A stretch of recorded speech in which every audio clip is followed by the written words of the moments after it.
А знаете ли, че в нашето училище се провежда часове по барманство, в които се изучават тънкостите на барманското изкуство?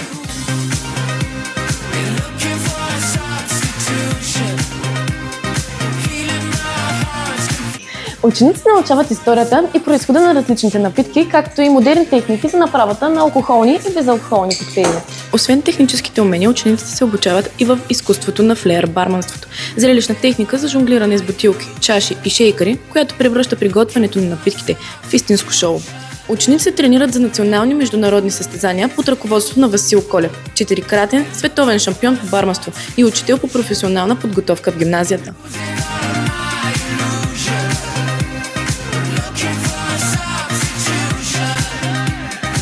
Ако сте любопитни, креативни и обичате да експериментирате с различни вкусове и напитки, нашето училище е точно за вас!